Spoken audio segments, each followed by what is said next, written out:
Hi everyone, welcome to digital GK classes. तो आज जो है हम सीडीपी बाल विकास का 15 क्वेश्चंस करेंगे।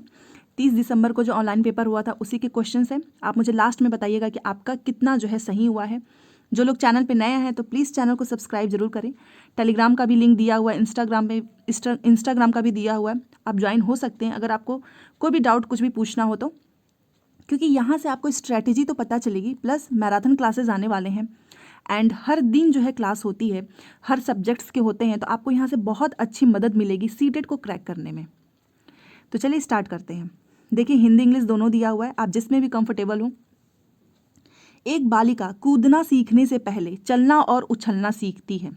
यह विकास के किस सिद्धांत को दर्शाता है? मतलब एक जो है, a child learns to run and hop before she can skip.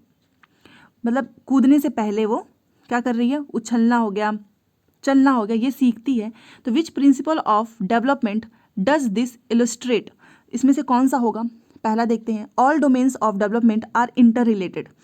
मतलब विकास के जो भी आयाम है वो पारस्परिक रूप से संबंधित हैं।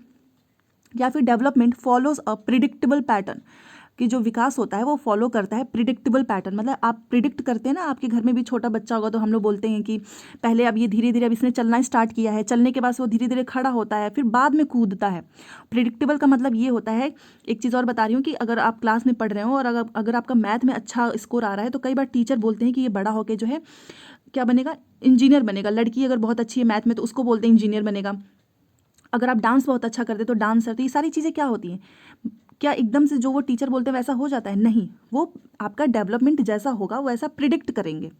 समझ गए होंगे? क्योंकि प्रिडिक्ट वाला मैंने इसलिए बोला क्योंकि ये एक क्वेश्चन पूछा हुआ है ऑनलाइन में ही कि क्या डेवलपमेंट को प्रिडिक्ट किया जा सकता है? तो येस, ऑफ कोर्स किया जा सकता है।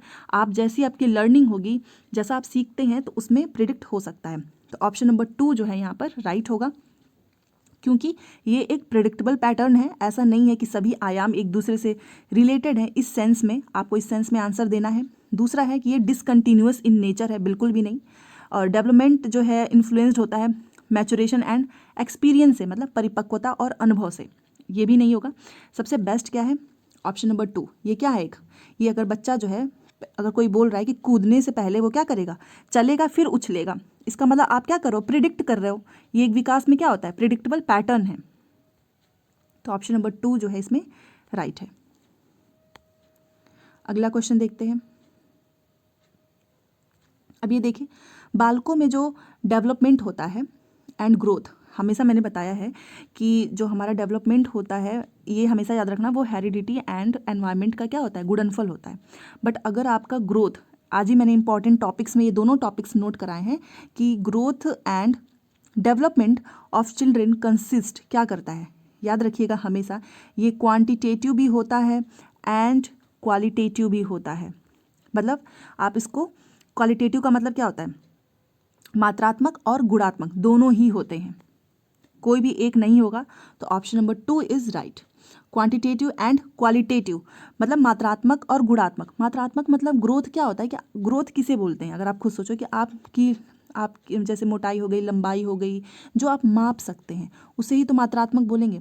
बट जो डेवलपमेंट होता है, कि आप उसको माप सकते हो? बिल्कुल भी नहीं। कि आपने अभी तक जो है, आपके अंदर कौन कौन सी स्किल्स हैं, ये सारी चीज़ें क्या होती है? ये गुणात्मक परिवर्तन होता है। तो ग्रोथ हमारी हाइट हो गया, हमारा वेट हो गया, ये सारी चीज़ें होते हैं। तो option number 2 quantitative and qualitative changes, इसमें भी देखिए ये दोनों होता है, मात्रात्मक और गुणात्मक परिवर्तन। हमारा ये थर्ड क्वेश्चन है। देखिए, निम्न में से कौन सा कारक भौतिक एवं सामाजिक दुनिया की जटिल शक्तियों को संबोधित करता है जो किसी बालिका के अनुभवों को उसके विकास के दौरान प्रभावित करते हैं? इसमें से आपको बताना है कि refers to the complex forces of the physical and social world that influence a child's experience during the course of her development. मतलब आपका जो कोर्स ऑफ हर डेवलपमेंट, आपका विकास हो रहा है, डेवलपमेंट हो रहा है, तो उसमें जो आपके खुद के एक्सपीरियंस है वो जो है प्रभावित करते हैं। बट किसमें? भौतिक एवं सामाजिक दुनिया की जटिल शक्तियों को ये संबोधित करता है। तो कौन सी ऐसी चीज़ होगी? नेचर होगा, हेरिडिटी होगा, नर्चर होगा, या क्रोमोजोम्स होगा? आप खुद से सोचिए कि आप ही हैं, अगर आपका जो है डेवलप हो रहा है तो आपके खुद के एक्सपीरियंस कौन से होंगे। यही होगा ना कि आपका घर पे कैसा माहौल है, आपका लालन पालन, आपका पालन पोषण, आपका नर्चर कैसा है, उस पर ये डिपेंड करेगा ना आपका एक्सपीरियंस, जो कि आपके डेवलपमेंट को, आपका डेवलपमेंट होगा तो उसी दौरान हमारे कभी कभी होता है कि हम कोई चीज़ सीख रहे होते हैं, फिर पुरानी जो भी चीज़ें हमारे एक्सपीरियंस होती है, कभी हमारे घर में या कुछ भी हुआ होता है, वो काफ़ी इफेक्ट करते हैं। वो चीज़ें आपको रिमाइंड भी कराती रहती हैं बार बार कि हाँ ऐसा मेरे साथ हुआ है। तो ये सारी चीज़ें क्या हैं, भौतिक एवं सामाजिक दुनिया की जटिल शक्तियों को संबोधित करता है। तो नर्चर इज राइट। हिंदी में देख लीजिए, लालन पालन। 4 क्वेश्चन देखते हैं। कौन सी बच्चों के समाजीकरण की प्राथमिक संस्थाएं हैं, और आज मैंने इसका नाम लिया ही था। और देखिए ये हमेशा पूछा जाएगा, और आपको पता है प्राथमिक का मतलब आपकी फैमिली हो गई, आपके आस पड़ोस, और सेकेंडरी का मतलब हो गया आपका स्कूल, मीडिया, संचार माध्यम, यही तो होता है। तो क्या पूछा था इसमें, प्राथमिक संस्थाएं पूछा है। तो पास परिवार एवं आस के जो लोग होते हैं, हमारे जो नेबर होते हैं, वो भी क्या है, प्राथमिक संस्थाएं ही हैं, क्योंकि आप अगर अगल बगल में रहेंगे तो आप उनसे भी तो सीखोगे ही कुछ ना कुछ। तो ऑप्शन नंबर 4 इज राइट। अब ये हमारा 5।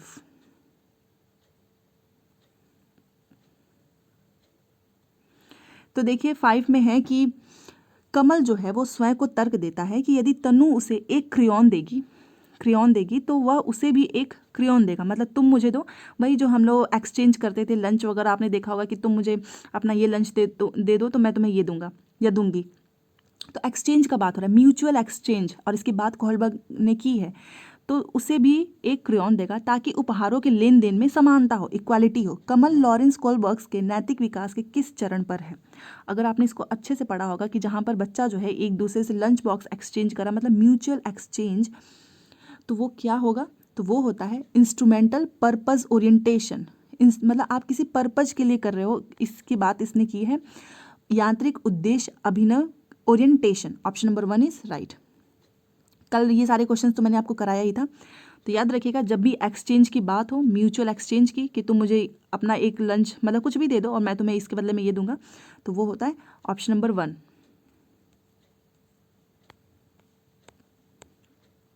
अब ये हमारा 6 नंबर का क्वेश्चन। देखिए 6 में है कि संज्ञानात्मक विकास के किस चरण में बच्चे एक दूसरे के साथ खेल संबंधी विचार साझा करते हैं और इस समझ को कि संकेत वस्तुओं को दर्शाते हैं, सुदृढ़ करते हैं, लेकिन संरक्षण करने में असक्षम होते हैं। कई बार पूछा है, संरक्षण का मतलब कंजर्वेशन स्किल्स, कि एक सेम ग्लास में पानी है इतना, ठीक है, तो बच्चा कहेगा कि दोनों बराबर है, और आप इस पतले से ग्लास में इस पानी को इसमें डाल दो तो बच्चा कहेगा कि नहीं इसमें पानी ज़्यादा है, उसी को बोलते हैं conservation skills.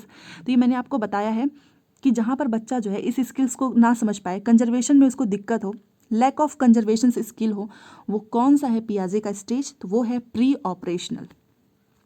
Option number 3, pre operational में जो है बच्चा नहीं समझ पाएगा कि किस बर्तन में पानी जो है, कि एक ही पानी का बर्तन जो है, इसको बस पतले से वही सेम पानी इसमें डाल दिया, फिर भी वो यही कहेगा कि नहीं पानी तो इसी में ज़्यादा है, क्योंकि ये उसे बड़ा दिखेगा।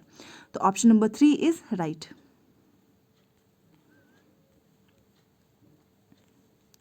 अब ये हमारा 7 क्वेश्चन।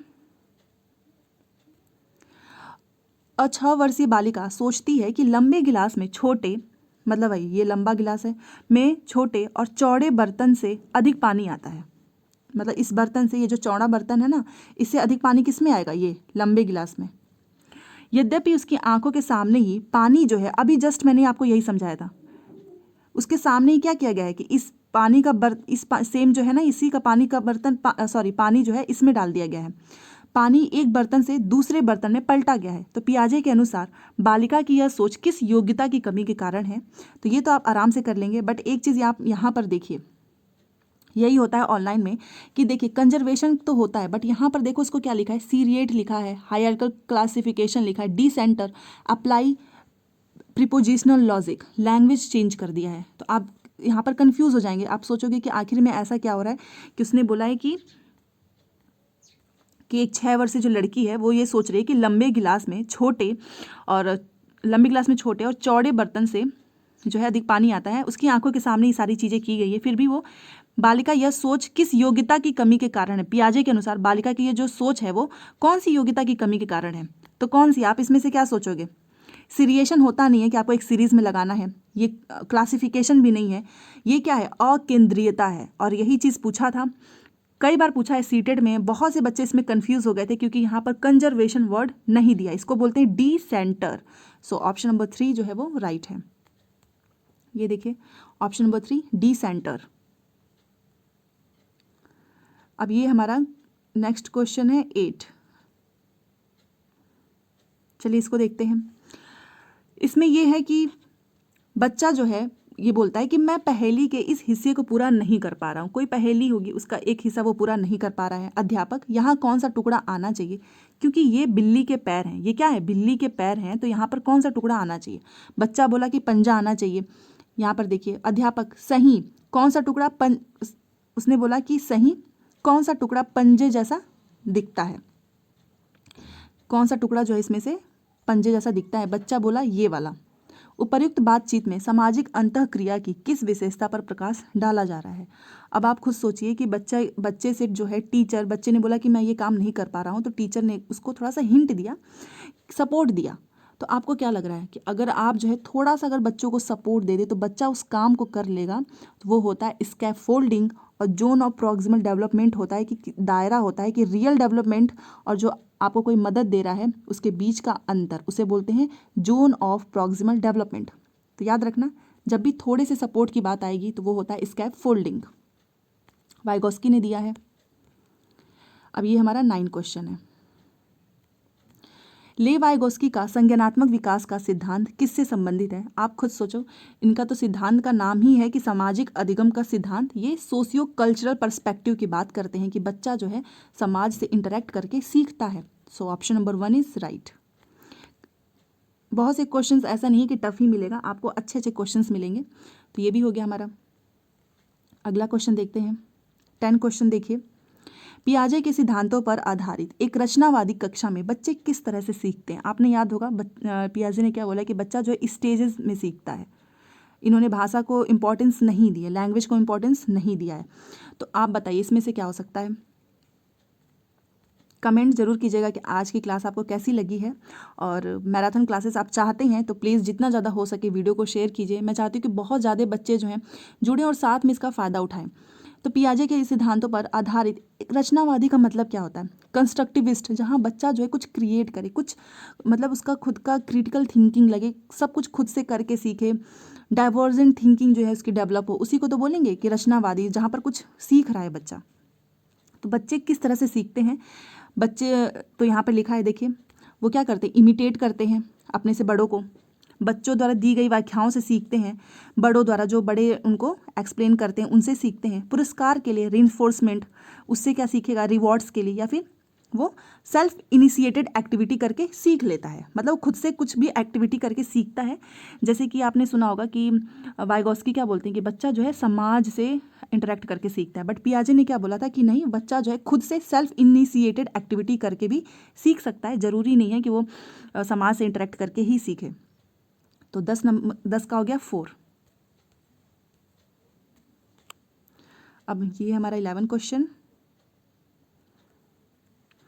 इसमें है कि हार्वर्ड गार्डनर बहुबुद्धि सिद्धांत के अनुसार यदि किसी व्यक्ति में दूसरे के अभिप्राय, ये कल भी मैंने इसको कराया था और पता नहीं है कितनी बार पूछा हुआ है और इस बार भी आएगा, कि हार्वर्ड गार्डनर का मल्टीपल इंटेलिजेंस के अनुसार किसी व्यक्ति में दूसरे के अभिप्राय, भावनाएं और व्यवहार को समझने की योग्यता हो तो उसमें निम्नलिखित में से कौन सी बुद्धि कही जाएगी? मतलब आप किसी और के प्रॉब्लम्स को समझ सके, उसका मूड समझ सके, उसकी फीलिंग्स, उसका बिहेवियर, मतलब आप किसी और का समझ रहे हैं तो उसे क्या बोलते हैं? उसे इंटरपर्सनल इंटेलिजेंस बोलते हैं।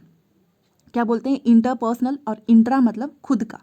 इसको अगर मैं आपको एक ट्रिक बताऊं तो आप उसे याद रख सकते हैं। मैंने हमेशा आपको बोला है कि इंटरएक्ट का मतलब क्या होता है? क्या आप खुद से कर रहे हो? नहीं, इंटरएक्ट का मतलब होता है कि आप किसी दूसरे से इंटरैक्ट करके उस माध्यम से सीखते हैं। तो जब भी इंटर की बात आती है तो याद रखना उसका मतलब होता है इंटरैक्ट, मतलब दूसरों की बात हो रही है। एक याद रखो, दूसरा तो अपने आप याद हो जाएगा अगर आपको नहीं याद हो रही है तो। सो ये क्या है? इंटरपर्सनल इंटेलिजेंस, जिसमें आप दूसरों के अभिप्राय, भावनाएं और व्यवहार को समझते हैं। हिंदी में भी देख लीजिए, अंतःवैयक्तिक। इंग्लिश याद रखना ज़्यादा बेटर होगा। ये हमारा 12 नंबर का क्वेश्चन देखिए।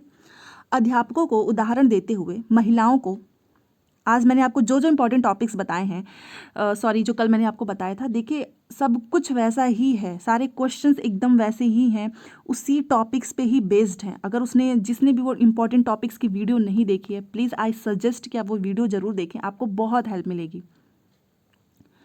अध्यापकों को उदाहरण देते हुए महिलाओं को नर्स व अध्यापिका दिखाने में, मतलब महिलाएं जो है नर्स एंड टीचर्स में दिखाने में, तथा पुरुषों को, मेल को क्या दिखाया है, डॉक्टर है, पायलट है, दिखाने तक सीमित नहीं करना चाहिए। इससे क्या चिन्हित होता है कि आप किसी लड़की को ये मत बोलो कि तुम्हें बड़े होकर टीचर बनना चाहिए, तुम्हें बड़े होकर नर्स बनना चाहिए, और लड़कों को बोलो कि तुम तो डॉक्टर बनो, तुम पायलट बनो, तुम प्लेन उड़ाओ। ऐसा नहीं करना चाहिए। तो इससे क्या चिन्हित होता है, ये बेसिकली यही पूछा है।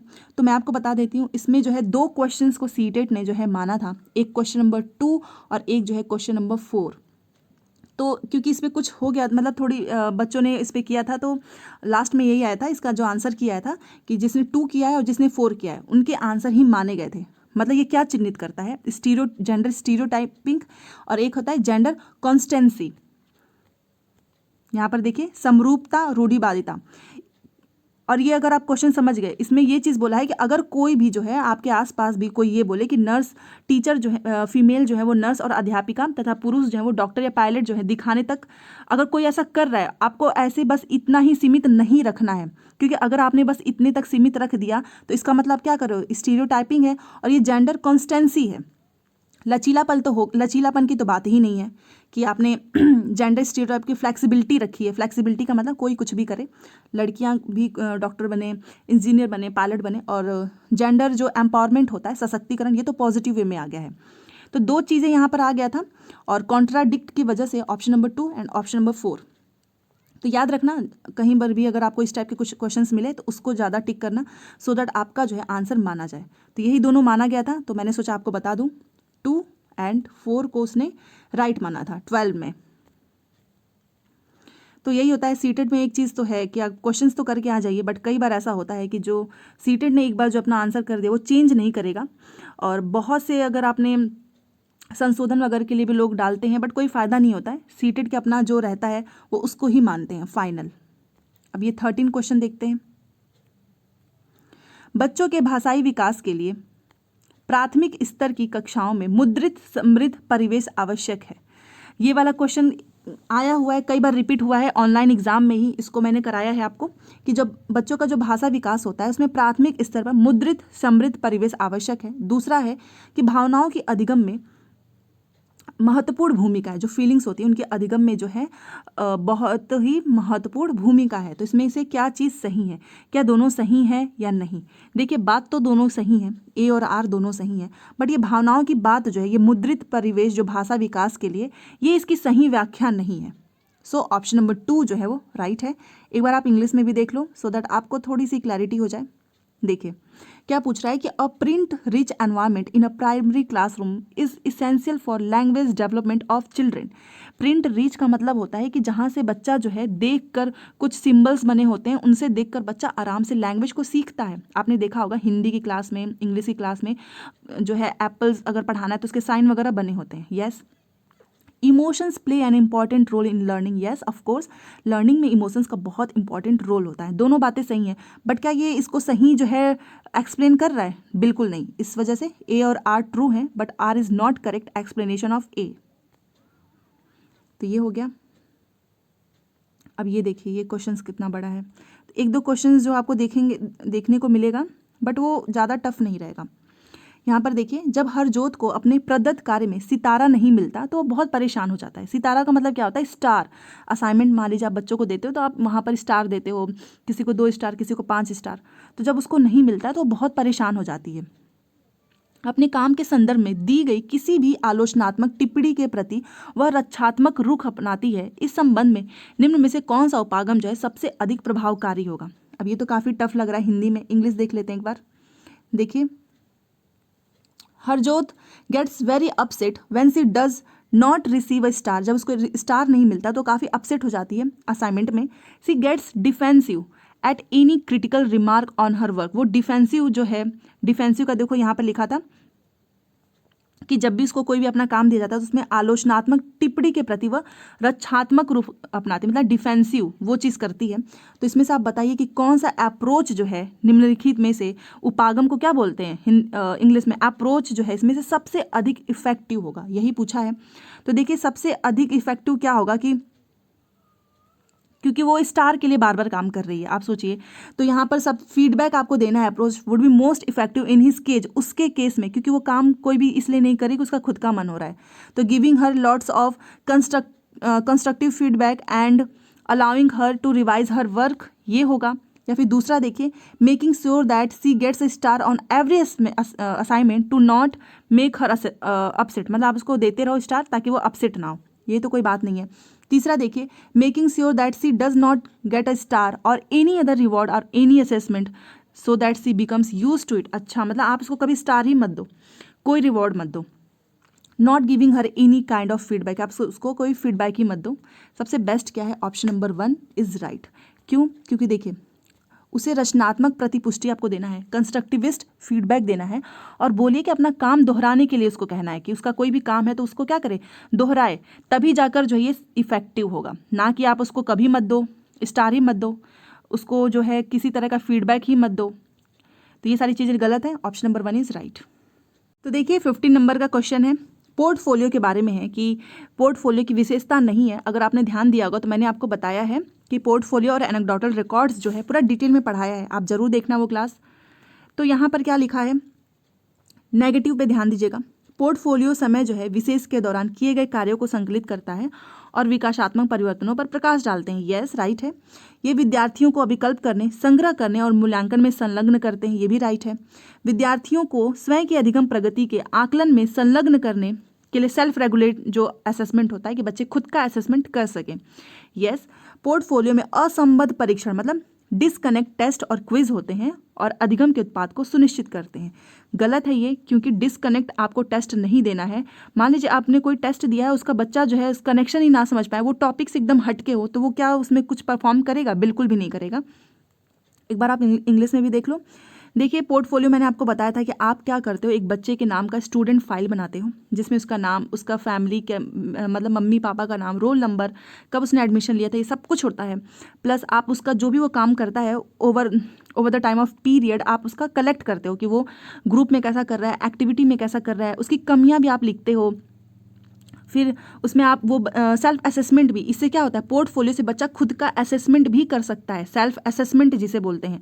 बट ये डिसकनेक्ट टेस्ट एंड क्विजेज ये नहीं होता है और ना ही ये बच्चे के डेवलपमेंट, उसकी लर्निंग को प्रमोट करेगा। So that's why option number 4 is right. तो ये थी आज की क्लास, और क्लास सच में अच्छी लगी तो अपने दोस्तों को भी शेयर करो और खुद से पढ़ाई करो, बहुत अच्छा आपका नंबर आएगा, सच बता रही हूँ। क्योंकि सीटेट के जैसा अच्छा एग्जाम मुझे नहीं लगता है कोई है, क्योंकि इसमें आपको रटना ही नहीं है, और सीटेट में यही आपको सिखाया भी जाता है कि आपको भी बच्चों को रटना, कंठस्थ करना, रोट लर्निंग, ये सारी चीज़ें नहीं सिखानी है। तो नेक्स्ट क्लास में मिलते हैं, पूरी क्लासेस ज़रूर देखिएगा, टेलीग्राम पे आप ज्वाइन हो जाएंगे तो सारी क्लासेस आपको आराम से मिलती रहेंगी। Thanks for watching.